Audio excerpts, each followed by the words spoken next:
You are now listening to The Box Out with Kahlil Thomas and Jason Courtney on the One Podcast Network. Let's get it.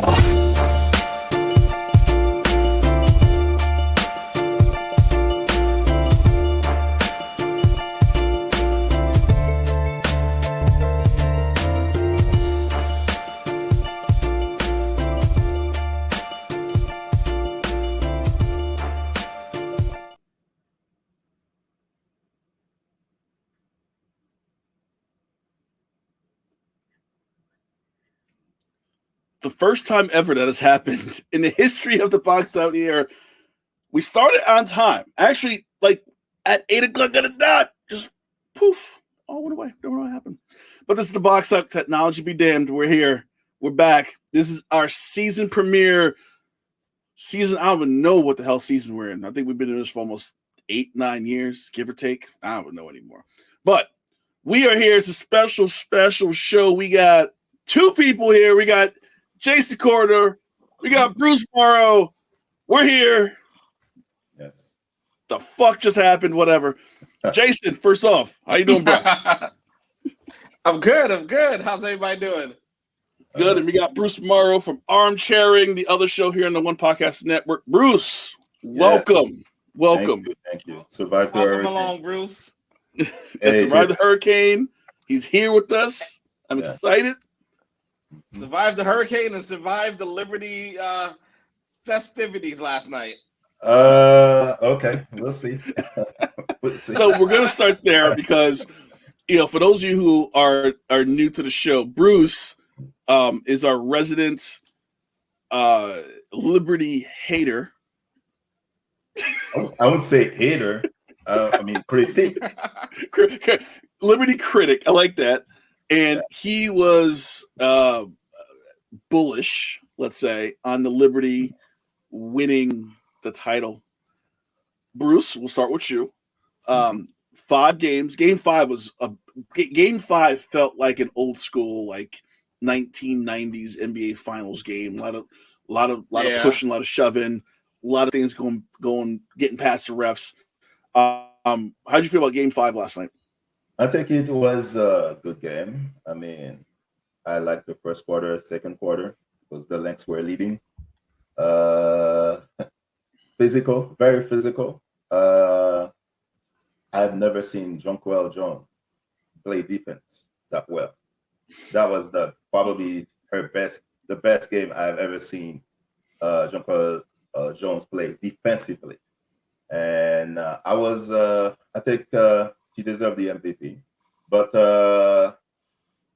there was some questionable calls. I mean, I guess the refs heard Rondello whining the last post game. Oh, give us a chance! Well, they heard her. I mean, fouls, and I think the Lynx got 8 free throws and 25 or 20 something. Yeah, it was 25 to 8. 25 to 8. Come on, man. Come on. Okay, let's start with Jonquel Jones, because I know that was a huge thing going to the playoffs about Jonquel Jones showing up, because she has moments where she did not show up in big games, and we saw it in the finals last year in the Aces. We saw it in big games this year in the regular season. Jay, you were there for the whole series. How do you feel Jonquel played in this series, probably knowing that she has something to prove? I think she played very well, knowing that she has something to prove, considering how many off nights Sabrina and Stewie gave them. So she knows she had to step up. And you can kind of tell, even when she won the MVP, she was completely shot. But knowing how bad her co-stars played, and she was the constant, they had different ebbs and flows in the series, but she was the constant anchor, especially like Bruce said, in the defensive side, she was the anchor that propelled them to the 3-2 win. And the team was going to her offensively. They keep running to her all the time in the post. Yeah, she was constantly telling Sabrina, hey, they definitely give it to that. Me high. Yeah. So, first of all, I'm going to put this. John Torres. John, what's going on? Thank you for watching. Lynx had 20 free throws to Liberty's 9 in Game 4. So you saw a difference. You saw from Game 4 to Game 5. So the complaining of the refs, you're going to complain when you lose a game based on free throw discrepancy. The Liberty had the same argument, and Sandy Brondello said the same thing on after Game 4. So it's tough to use the refs, and I know the Lynx coach kind of went out there and went off. I watched the Zoom interview. She was pissed the whole thing. But I will say this. Jonquel Jones was needed because the name John Starks just rang in my head last night. Woo! 1 for 19. 1 for 19, 1 of 10 from 3, Sabrina Ionescu. She hit that one big 3, and I was like, okay, maybe she's good. And then she proceeded to miss every other shot she put up. I'll post it to Bruce first. Do we forget about this game for Sabrina because they did win? Because if they lost, I feel like it'll all be on her. But since they won, do we kind of say, who cares? They won the title anyway. I don't think anybody is going to remember her scoring, except if you are a Liberty hater. So I'm going to remember this. I'm not a hater, but I'm going to remember this. But they're going to remember that she won the championship, but they're not going to remember her scoring. I've seen Jordan miss a lot of shots. Nobody talks about it. So, and I'm an MJ fan, so they're not going to remember that. But without Jonquel Jones, I don't think they win this game last night because And Jay, we got to talk about Breanna Stewart. She had a bad game as well in Game 5. Also had a terrible game in Game 4. She and don't forget the missed free throw in Game 1. So it was a bailout. And she missed those 2 last night before the 2 that she made. So, was this a matter of the lights were bright, a lot of pressure's on, some of the highest ratings in WNBA history in these finals, and Stewie and Sabrina just did not, I won't say live up to what I guess everyone was expecting, but just kind of shrunk under the pressure of just like, all eyes are on us tonight. I don't want to say shrink under the pressure. I'll just say that the stage might have been a little too bright. But we go back to last finals where it was similar, situation. They did not step up and match the aces in terms of effort and everything. And remember what we said last year, they needed the sisters. They needed more sisters to step up on the team. And I felt like everybody, that's what I felt catapulted this team to win the title last night, where Jones played well, the bench played well. So they really bailed out, like Bruce said, we're not going to remember the 1 for 19, except for the memes. The memes will remember the 1 for, they're going to show her with a trophy, and they'll be like, didn't you shoot 1 for 19 in the final game? We're not going to remember that too much, but I really felt like the role players and Jones really set the tone for the entire series, because Rebecca, they were just like, I don't want to say they were out of sync, but they seemed very like if Stewie would have missed that free throw, that third free throw before she hit the last 2, we would have talked about what's his name from Orlando? All those things would have started flustering. Anderson. Nick Anderson. We would have started talking about that because it would have been real tragic that she lost Game 1 and 5 that way. So I feel like the bench really bailed them out in this series. Yeah, Naya Sabali, who I was a huge proponent of when they got her as like another big body to either sub out for Jonquel or even play her with Jonquel at the same time. She didn't get a lot of burn in these playoffs, and you put her in. And I texted a friend during the game. I'm like, this is 1, use your bench. 2, be ready for when it's time, because they needed a spark from somewhere, and Sabali just happened to be that spark.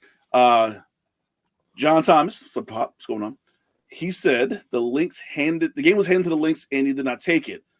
I agree with him, because I agree with that. Because the Liberty pretty much was giving him the game, saying, here, if you want it, we're going to keep jacking up threes, keep missing threes, keep putting up shots we know we're going to miss. But Bridget Charlton, 1 of 6. Alana Smith, 2 of 6. Courtney Williams, who I will say right now, I can't stand Courtney Williams only because I wish we had her. I wish the Liberty had Courtney Williams, because she's infectious. Now she shot 2 of 14, which is very infectious, like she was sick last night. But she shot 2 of 14. But the game was there for Minnesota, Bruce, and there was times when they needed a good possession and they just couldn't get it done and just kind of left open for the Liberty.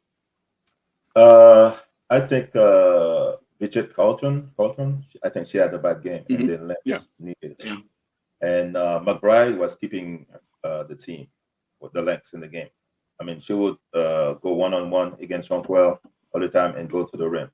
I think the Lynx, in order to win, some of the shots that Williams used to make, she missed a couple of them, and I think that's why they lost. But I don't know if you guys probably not gonna agree. But I think the refs game the Lynx the game when they called the foul against against Alana Smith, I think. And was it a foul? I think it was not a foul. So I don't know where it was the foul. Yeah. I mean, you look at it, and Jason, you were in the building last night for the game, and I'm not sure how the replays were on the big screen at Barclays, but I know on television they showed the replay a lot, and it was one of those like bang bang plays that we talk about baseball a lot, right? Baseball is those bang bang, who stepped on first base first, did the ball get the first, or did the foot hit first base first? I feel like in those situations it's hard to tell because there was contact in that Breonna Stewart foul. There was contact, but was there enough contact based on how the game was being played and being reffed? Was there enough contact to justify that foul? What was your thoughts in the arena with the people there and people around you? Everyone pretty much thought they got away with one there. But hey, I think it's because of the ebbs and flow of the game. They didn't want to call it then. I kind of understand that. Compared to when Stewie was taking a shot, you kind of had to call it, because if you didn't call it, it would have looked like, you gave them one. So it was one of those, like, you got to let one go and you got to, let one, accept one. They accepted the wrong one. So if they make calls like this, they should have ejected Kayla. What's her name? Kayla Norton. Man, the way she was bodying Nafisa, man. That's the thing. I feel like playoff basketball is weird because I feel like the refs really don't want to get involved. Especially a decisive game. But then they get involved. Exactly. But then they get involved somehow. So they don't want to call a lot, but they call at the worst possible moments of a game. And it's like, why now? Why didn't you make that call in the first quarter? Why didn't you make that call with 5 seconds left in the game with the game on the line? I think, and I referees have a tough job, and I'm not going to sit here and just crap all the referees, but you could swallow the whistle in situations like this. You don't always have to call that foul.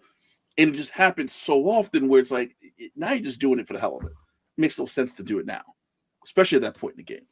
So, but Liberty's champions, they are the favorites to win next year. I looked at the odds way too early. But there might not be a season next year because the WNBA players have opted out of the CBA. And now they're going to renegotiate their deal. Higher ratings. The franchise values went up. So they're saying, y'all making money. Now let's renegotiate. It's time. So, and I'm a union guy, so I'm always like, go get your money. Right? If you can renegotiate better terms, get those better terms. Bruce, what are your thoughts on the players opting out? Still, I think a year left on this collective bargaining agreement. I think they made a mistake. It's too early to renegotiate the deal. I mean, I know WNBA players are obsessed in getting the money that NBA players are making. But can you wait like 5 years? I mean, it's early. And I think they're going to try to get to squeeze more money. There's going to be stoppage time.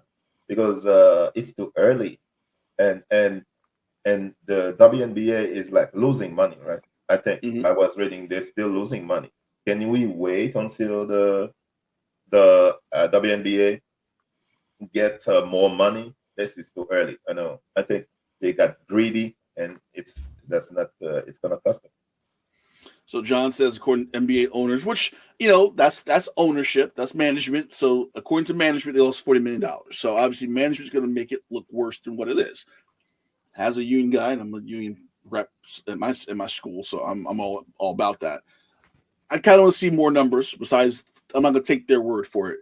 Jay, do you agree with Bruce that I think it was too early, or do you think now it's time to strike while iron's hot when you get a new TV deal, people are paying attention, attendance is up, ratings are high?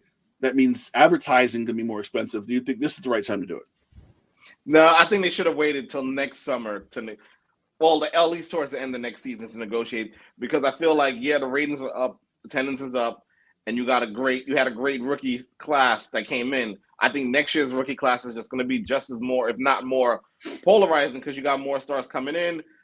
I think you build up on the NCAA, take a page from them, and just continue the growth before you try to, I think we should renegotiate. I think they really should have waited one more season where they will have more leverage. Now you're kind of looking like, well, hey, listen, we had a great year. We're going to have a better year next season. Pay us now. It doesn't work that way. You really should have waited a little bit. Yeah, I feel what both of you are saying, but I think if you look at the revenue generated, they're still losing money. Like they're not a self-sustaining league yet. I don't think they're going to be there yet for a few more years. You're right on that one. But I think the trajectory for the last 3-4 years have been going up. Now you have another team coming in next year. You have 2 more teams coming in the year after that. You just signed this big TV deal, so that's more money coming in.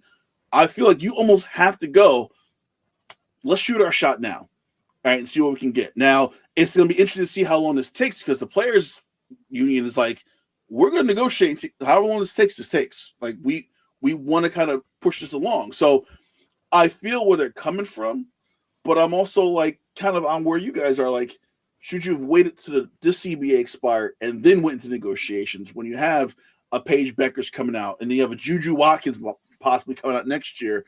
It seems early, but I kind of understand what they're doing. I think they need to go, okay, let's get our money now and just see what happens. I mean, if I'm the owner of the Valkyrie, the Golden State team, I haven't made any money yet. And you're asking me money? Come on. Toronto, they haven't made any money yet. That's why I said they should wait. They should have waited until those teams get like a year, and it's still early. And I know in the NBA, some big markets help lower market with money, and there's no money right now. So is Liberty they're gonna siphon money from the Liberty? Okay, you in New York, you're gonna give me money, and we're gonna pay the players. So that's too early. And like I said, WN players always looking at salaries of NBA players, and that's a mistake. They don't have the fans, the ratings, the sponsors that NBA players. NBA has been there since like 50s, something like that, right? Yeah. So you don't have the years under your belt to make that money. So they want to like a boot camp of salary. So I don't know. Yeah, I think the other thing is, and 28 years the league's been around, and it almost feels like they're trying to make up for the lost time, because those first few years were very successful, and then they kind of hit a wall. And then Jason can attest, because you covered the Liberty at that damn Westchester County Civic Center, and that place is a dump. So I think they lost. I think the league itself lost like 10 years worth of any type of advancement, because the interest in the product really wasn't there. I think even before Caitlin Clark came in the league, I think the interest started kind of gaining, because women's college basketball, the interest in that started gaining, so people start paying more attention to WNBA. So I think it's been in this upward trajectory for a couple of years. So I think they're like, we lost out in those 10 years of just like stagnation of, Detroit Shock moving to Tulsa, and then Tulsa moving to, I don't know where the hell they moved to. Is that Dallas? They moved to Dallas. And then you had teams pop up, then disappeared. You had teams moving from big arenas like the Mystics, and then to this brand new arena in DC, which is, really a lot smaller than the Verizon Center. Yeah. So I think they're trying to make up lost ground. Do I think they're going to get that ground right now? No. But I do think the 3-on-3 league that they're starting is going to help this, where they might not ask as much money, because they have this other option in the offseason to make some extra money on the side instead of having to go overseas or push the WNBA to get so much more money. Jason, what do you got? I just think it's gonna take some time, but I think what the players got going for them is the popularity. It's never been as popular as it is right now. So they just got to keep building off of that and negotiating good faith. Don't come out here thinking everyone's gonna make $1 million because that's not gonna happen. And the next thing too, and the ideals, they was making more money in college, so I kind of see that point of the side too. So it's one of those things. They got to find a good equal value for a minimum salary in the WNBA, but I think they will get there. As this negotiation goes, and the NBA was like, we want to help you guys out, and they got a good TV deal, but they're saying we should have got more for the TV deal. So it's going to be a back and forth thing. It's going to be interesting to see how this kind of goes for the next, at least 6 months. Speaking of TV, real quick, don't you guys feel like the game should have been tonight instead of yesterday, going up against Sunday Night Football, and going up against an NL pennant race? Well, let's be honest. No one expected the NLCS to go 6 games, so they probably weren't thinking that far ahead at all. And who was really watching the Jets last night? Let's be honest. Were the Jets really breaking records with their viewership last night? Although I bet they would win, and they screwed me. So forget the Jets. Off with the Jets. Moving to the NBA. I'm going to do some over-unders. We do this every year, Bruce. We do over-unders. This comes straight from The Athletic, i.e. New York Times, whatever you want to say. Mm-hmm. We're not going to do all 30 teams because we'll be here all night doing it. I'm going to pick a select few. I'm going to go rapid fire between you and Jason. So I'm going to start with Bruce, since you're the guest. Bruce, okay. Boston Celtics, 64-18 last season, over under 58.5 wins. Do you go over or under 58.5?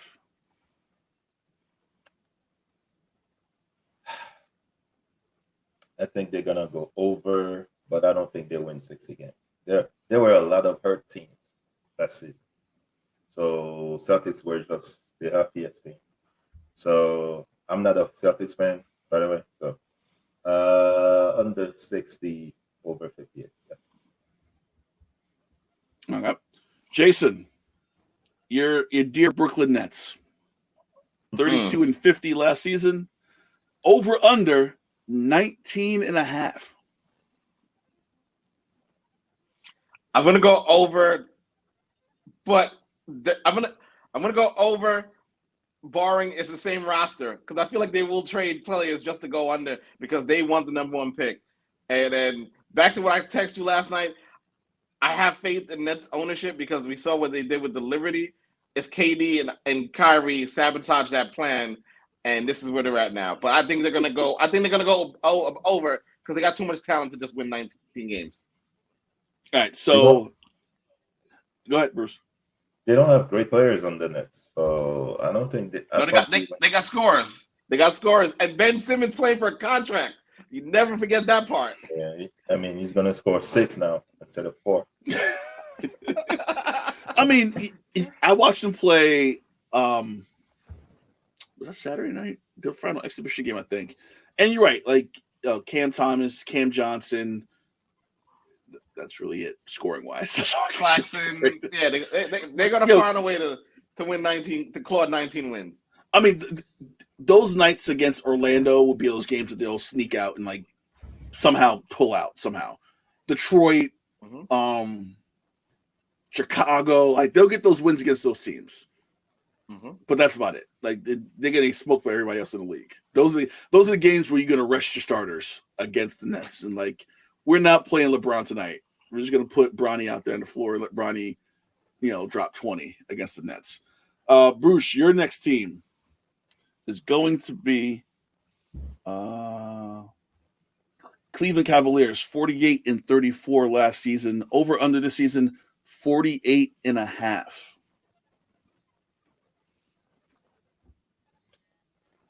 I think they're gonna win at least 50 games. So over 48. Actually, picking over 48, over 48 and a half. Kenny Atkinson, who's one of my favorite coaches in history, he does that job now. So good luck to him. They got Donovan Mitchell for now. We'll see how long that lasts in Cleveland. Jason, as you talked about Kyrie, let's go Dallas Mavericks. 50 and 32 last season, 49 and a half over under. What do you got? I'm going to go over. I think that's a 52-win team. All right. I love how the New York Times has like the confidence, the concern, the confidence of the Mavericks. They have Luka Doncic, Kyrie Irving, and a deep roster of help. This Mavs team is loaded after the finals run. The concern, maybe Clay and Kyrie aren't healthy, and maybe the defensive turnaround after the trade deadline was fluky. Which I could think that, yeah, maybe they're not that good defensively. Maybe that's just a product of new energy in Dallas. But I see Bruce shaking his head. Clay is terrible, man. I was just about to say Clay is going to be Tim Hardaway Jr. 2.0. Yeah, oh, God. He's going to get some DNPs. I've said that to people, and they think, oh, no, he's Clay. I'm like, yeah, CLAY, Clay, not K. Oh, man. All right, Bruce. The Denver Nuggets, who just keep losing people every season. 57 and 25 last season. 51 and a half is the number, over under. I think they're going to go under. I think they're going to miss KCP. Westbrook is not the solution. I think Westbrook is going to, all those turnovers, I think Michael Malone is going to pull his hair with Westbrook. And, it's going to depend on Jamal Murray and Jokic.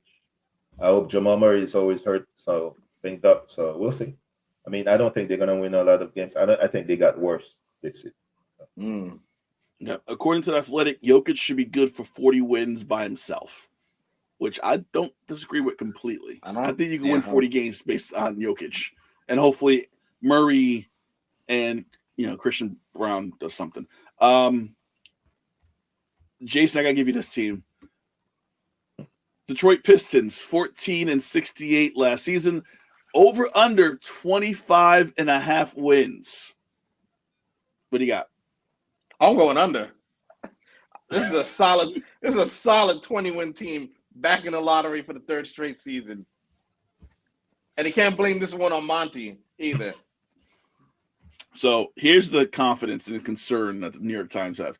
Cade Cunningham might be good enough to grab you wins now, and they do have a plethora of young players to be excited about. Plus, as mentioned above, they brought in a couple of veterans to help.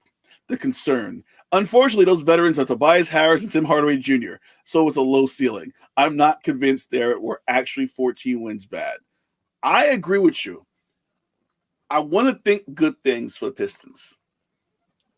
But that ownership group and that front office just seem like they don't know what they want to do.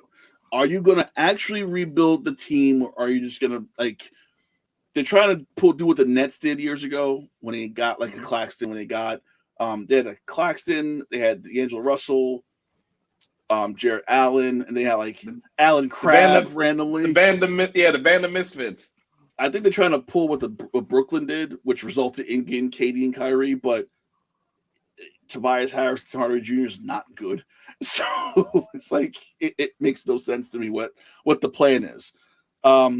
Bruce, Golden State, 46 and 36 last year. Over under this year is 43 and a half wins. Over under, Bruce. I think Golden State is going to shock people. I think the team is better than last season. The reason why they didn't win a lot of games is because Draymond Green was doing WWE on people. So he missed a lot of games. And the team was still forcing Clay, like he was the Clay, because Clay was so negative in the locker room. So I think the addition of Buddy Hield and that team is deep.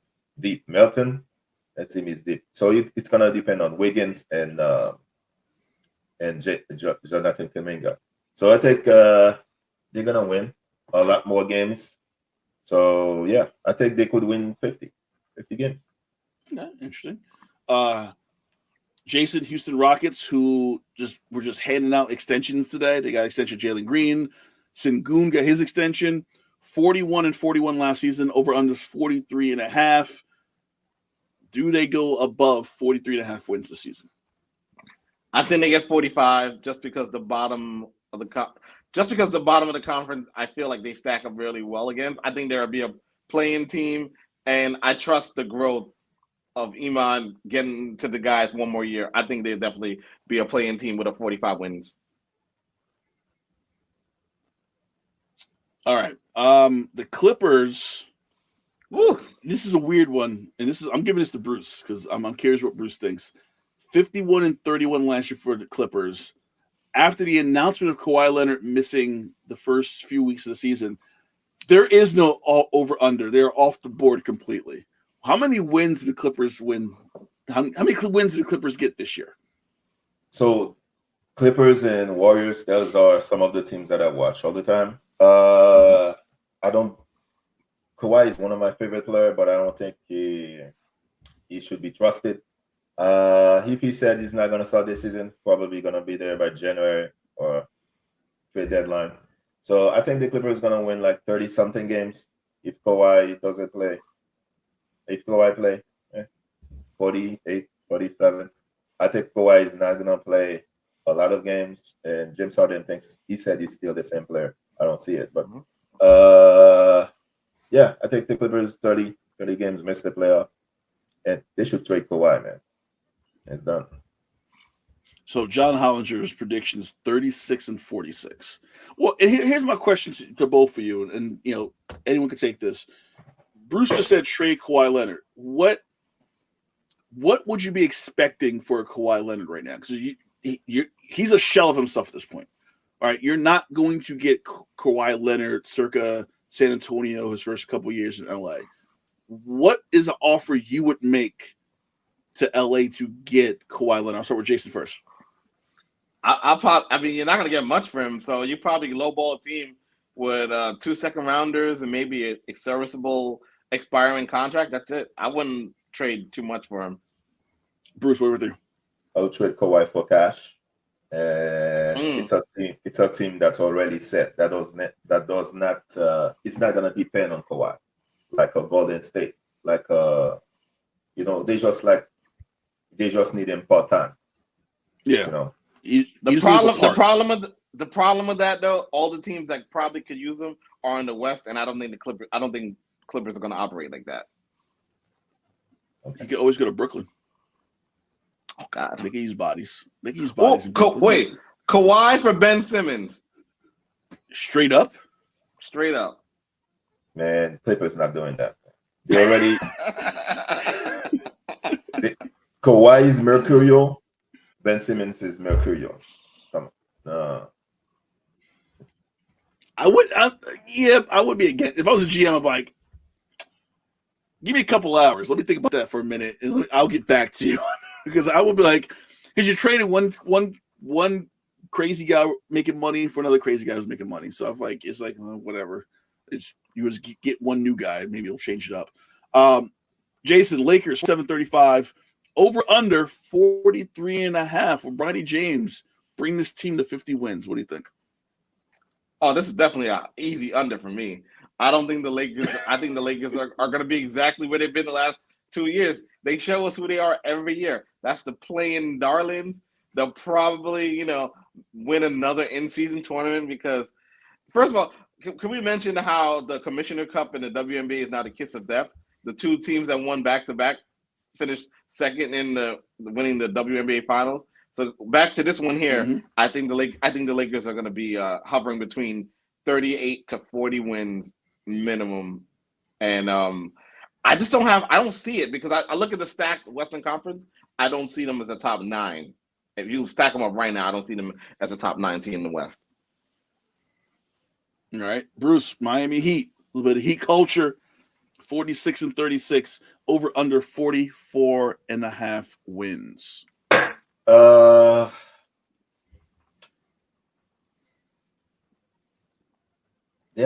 man, I would say 45 because they have a great coach, probably the best coach in the NBA. Even though Jimmy Butler is always hurt, they have made no move.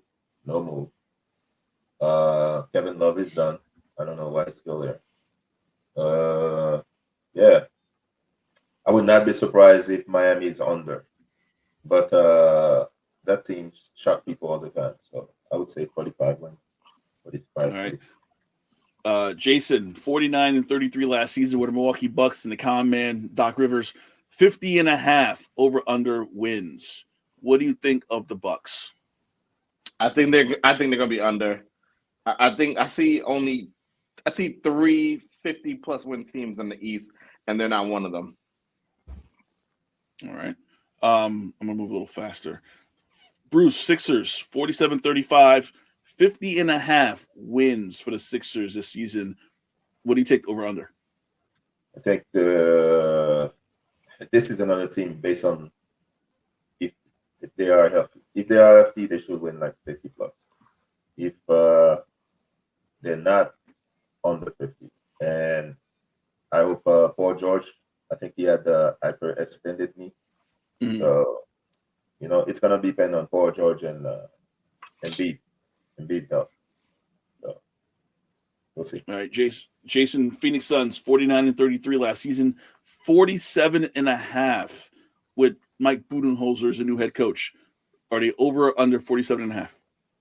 I think they're a 45 win team. I think I'm gonna say a slight under. I like the roster, but again, that Western Conference is so deep. I feel like the West is gonna have less 50 win teams because the conference is so deep.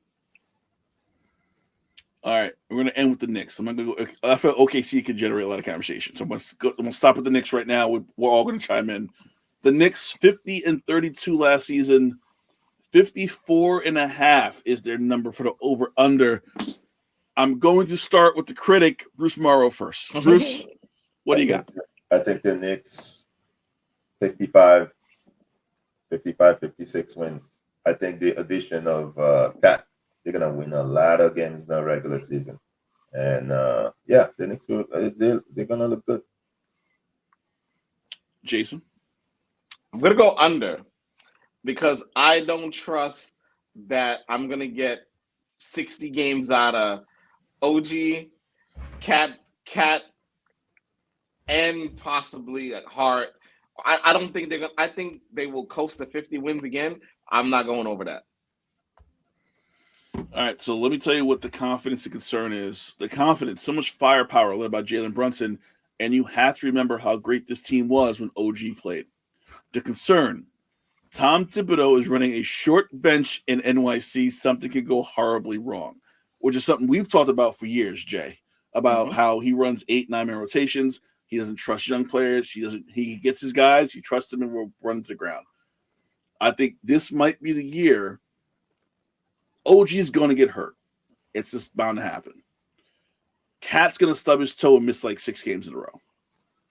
You've got to find a backup point for Jalen Brunson to conserve some minutes for him for later in the season. All right. You got to find the second coming of Dante DiVincenzo, who off the bench is going to give you 15, 20 points. I feel like you got to try a lot of different things, and that might require you to extend that bench out 10, 11 deep those first few weeks to really figure out your rotations, especially, you got to figure out, is Jericho Sims even worth the chair he's sitting on right now? Can he give you any real quality minutes? Is Pressure Chua going to be that backup center? There's so many questions where you kind of have to play these guys and go, let's just see what happens, and let's figure out a good 9-man rotation is going to work in the playoffs. And if that means Tibbs has got to push that bench out to 12 for a couple of weeks, Shaheen Holloway style, then you do it that way and go, okay, that's what we're going to do. So that when Tibbs was coaching the Wolves, when Cat was playing there, Cats played 82, 82, 77. 82, 82, 82, 77. Still don't trust it. My biggest concern, and Jason can tell you this because we've been talking about this for years. I'm a proponent of that. You got to have 10. You got to have a 10-man rotation. You got to have a whole nother starting lineup ready to go in at any time. Mm-hmm. If you're running these guys, Josh Hart can't play 46, 47 minutes every night. Jalen Brunson gets 42, 43 minutes every night. Tibbs, we got to experiment with this and realize Brunson's a year older. OG's going to get hurt. He's injury prone, and just go, okay, this is what we got to do, and just deal with it at this point. All right, so that's the over-unders. Should be interesting when the season starts. I want to talk college sports because we had another coach who just up and quit because he was whining and bitching and moaning at how college sports have changed. Tony Bennett from Virginia announced his retirement at age 55, 18 days from the start of the college basketball season. I want to say what – I don't have the whole quote here, but pretty much said the game is changing. It's kind of passing by. It doesn't feel right. It's changed, blah, blah, blah, blah, blah. And obviously it's about the NIL, it's about the transfer portal, it's about all that stuff. So, Jay, I'll start with you. What were your thoughts when you heard Tony Bennett leaving, and not just him leaving, but his reasoning for leaving?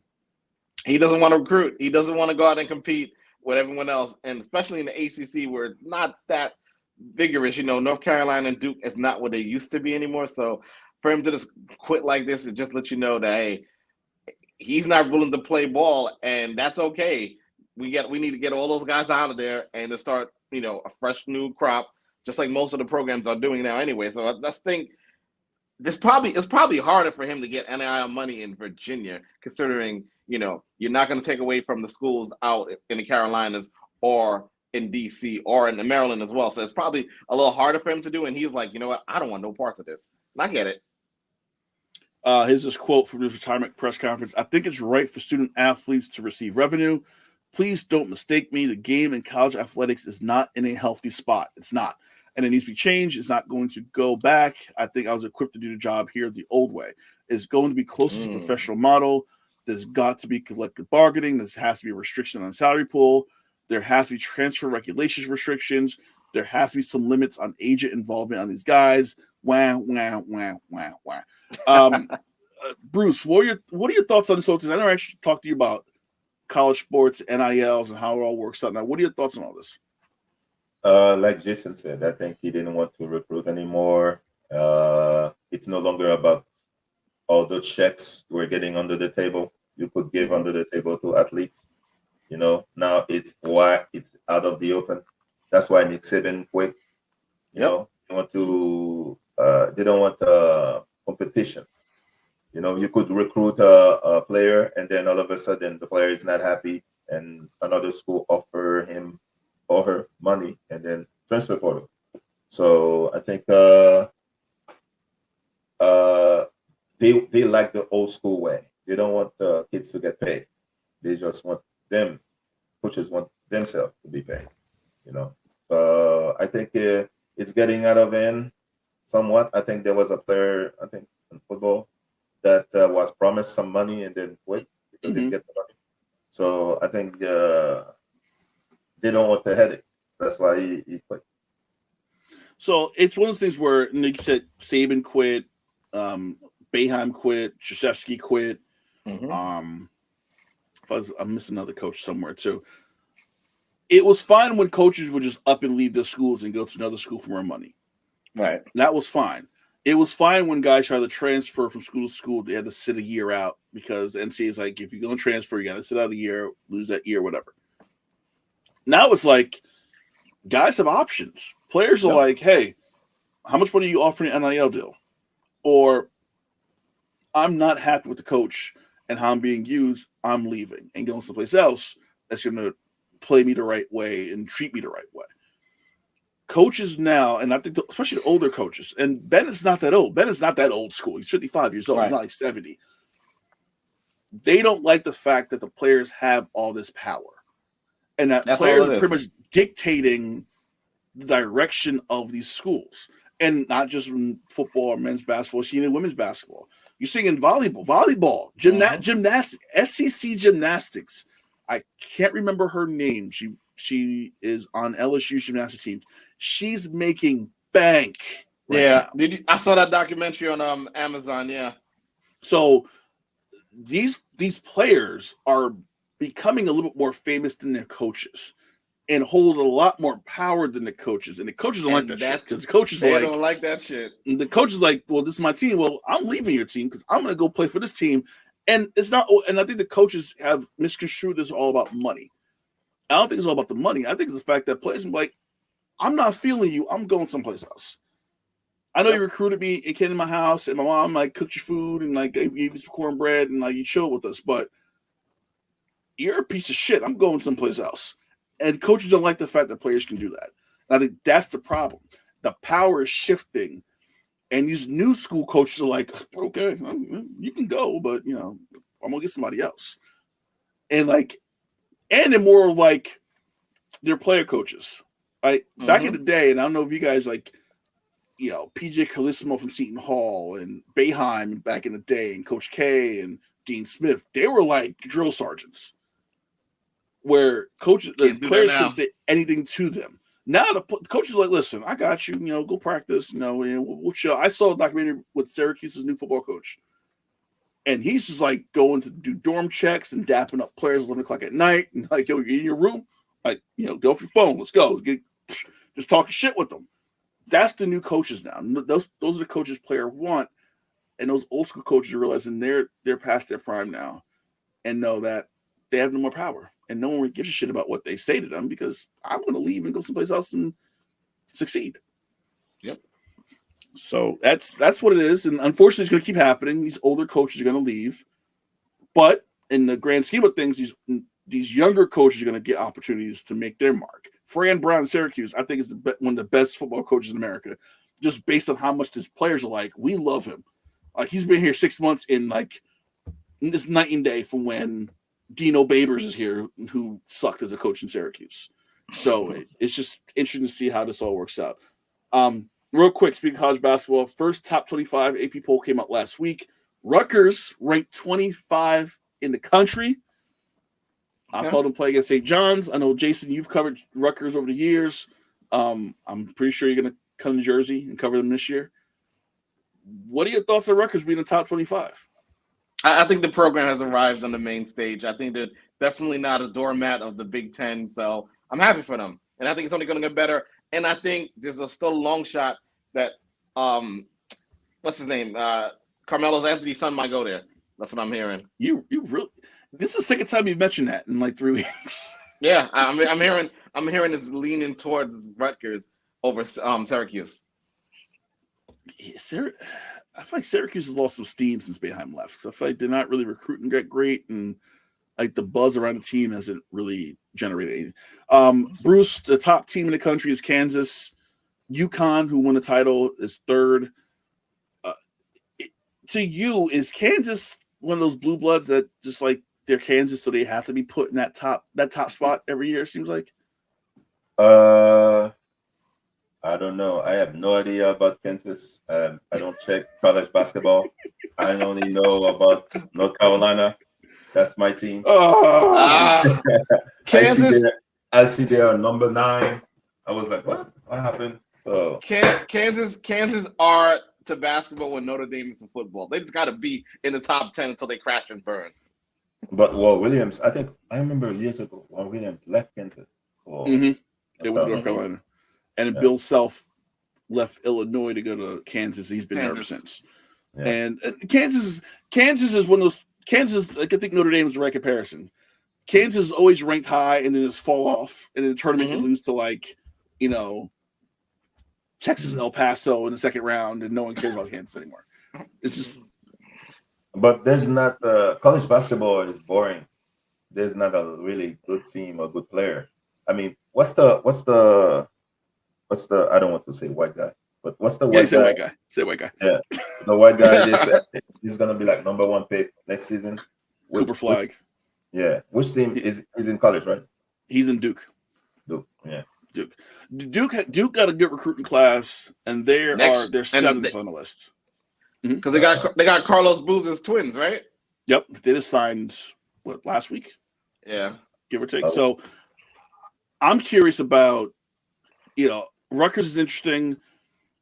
You look at the top 25, and it's weird because you got Creighton, you got Marquette. I'm seeing them on on Wednesday at Big East Media Day at the Garden. Okay. And I'm curious about how much love the Big East is going to get this year, because I feel like every year they're kind of underestimated. Even though UConn's won back-to-back titles, I feel like the Big East is always a conference that no one talks about until like the bubble teams pop up. Is UConn gonna repeat? It's very hard, man. It's hard. Yeah, I don't. I mean, there's a lot of players that left. I mean, They lost. They lost like three. They lost like three big guys. They lost a couple smaller role players. A three-peat. I don't. That's tough. Honestly, I'm still riding with Houston this year. I really like Houston. I know they lost Sheard, and they lost another guard. I can't remember off the top of his head off my mind. But Houston, I'm gonna ride with Houston. Indiana 17. I don't know what the hell happened to Mike Woodson when he became a good coach. But Mike Woodson's like a good college coach, and apparently recruits really well because he's just killing it in Indiana right now. I don't know why. I mean, next to Tibbs, he was the best Knicks coach outside of Van Gundy in the last 20 years, so it makes sense. You mean Isaiah wasn't that guy? No, absolutely not. Just double checking. Just double checking. Before we get off the air, and I'm glad all three of us are here because, as an AEW fan like myself, Bruce has been saying that the pretty much spelling the demise of the company for years since we've been doing this show. They got the new TV deal. Buy rates for the last pay-per-view wasn't great, but they got their money at the end of the day. And I want to ask you a question, Bruce. If you were writing for AEW, if you're booking it, they said, "Hey, Bruce, here's the book the show, do what you want to do." Besides putting in bankruptcy, what would you do to the company? I don't think AEW the marketing is not as good as it was when it first appeared, like the first 2-3 years. Like I used to see AEW wrestlers on every shows, like popular shows. Yeah. Like they used to go to Inside the NBA, right? And I think Shaq wrestled, a couple times. So I think they stopped doing that. So I think they should market the product. And I honestly, it's only you guys. I follow a lot of wrestling YouTube channels. Only you guys are talking about AEW. Here's the problem. I was talking to a buddy of mine who does a radio show down at Jersey Shore, and I'm like, when they first started, it seemed like the storylines were like these really intricate, long-term, like, you really had to pay attention. Like the Hangman Page, Kenny Omega stuff. That was like a year of just like moving parts. The Tony Storm, Mariah May stuff. That was good because that was like slow burn, boom, right? They don't have a lot of those anymore. I feel like when he started, the storylines were long-term, and you really had to kind of pay attention. But, oh, wait, that happened. Okay. Now, and you got the connections. Now, it's just like, all right, tonight it's going to be Ricochet versus insert high-flying guy here for a Spot Fest. I'm like, okay, but what's the story? Like, I love good matches, but I still want a story attached to something. There has to be a story attached. However, I hate. Go ahead, Jay. I hate what they did with Adam Cole and MJF. That was horrible switching. It made no sense. Like no sense. So wait, Adam Cole turned to MJF. MJF got his revenge, but then they turned Cole back to a babyface. Forget about the other guys in the group. Yeah. And now it's like MJF. I'm like, what? Huh? Like, what do we? Okay. But I will say this, Jay, because you're a WWE guy, I'm going to SmackDown Friday at Barclays. Nice. Okay. I'm not looking forward to it because here's why. The Bloodline storyline, I feel like, needs to end because I'm kind of tired of it now. Really? We're going into 2.0 of the Bloodline story. This is like 4.0. This is like 4.0 because now it's like, okay, you can get the original band back together. Okay, cool. Mm-hmm. But now you saw outnumbered. Who's gonna be the fourth man? And then the Rock's coming out, and now the Rock. I'm like, can we stop? Can we just find something else for everyone else to do and just like? we gotta sell war games. We gotta sell war games. I'm just like I'm done, and then like main event Jay, and then like I'm just like I'm kind of bloodline out at this point of my life. At this point, when does it end, Jason? But when does the storyline finally end? When Roman gets back the title. I was hoping that wasn't the answer. I was really hoping it was. When The Rock stops being the final boss. And that they better answer. Bruce has a better answer. I think at some point all roads lead to Roman versus The Rock. And that's when everything ends. Soon? Soon, hopefully? Is that happening? It might be 2 years, man. I think they gotta run Cody and Roman back one more time. Oh God. This is why I don't. You know, I'm going Friday night, and I'm literally just gonna sit there and just. I'm gonna be objective. I'm not gonna boo. I'm not gonna get angry, but I'm still gonna be like, "The fuck is what are we doing?" You know what I want you to do when you go. You know what I want you to do when you go there on Friday, because I will be this Thursday for the Liberty celebration. I want you to look at that horrible Commissioner Cup banner. And just envision what's gonna go up there on opening night next year. Bruce's face when he said Liberty celebration. They got a parade. They're going down to Cane of Heroes. I'm like, New York is like, yo, you one of us. Let's go. Let's have the whole big thing. This whole city hall, everything. I'm happy they're doing that. I'm happy they're doing that. By the way, man, I would have been going crazy if Liberty won the championship, if Teaspoon was on the team. So that's why I'm salty. Because it was cool that they were all. It was cool that they were all in the building last night. It had her. Sue Wicks was there. Like Lobo was announcing the game, but Lobo definitely felt it. You know, when they won, because she was part of that original team. So it was kind of cool to see all them there and like kind of take that all in. Gentlemen, this is fun. This is cool. Yeah, we got to do it again.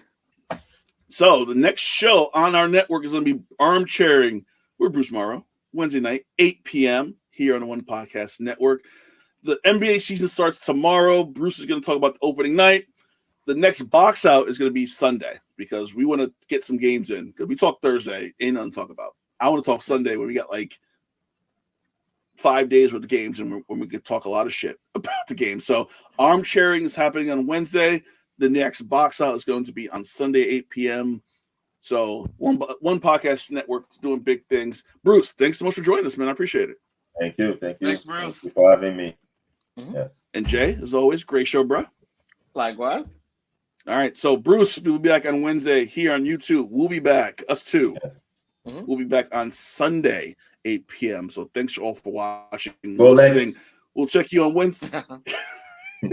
We'll check you on Wednesday and Sunday. Peace.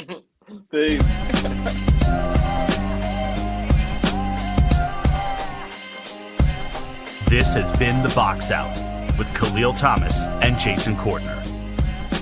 Subscribe now for the best tri-state area basketball talk.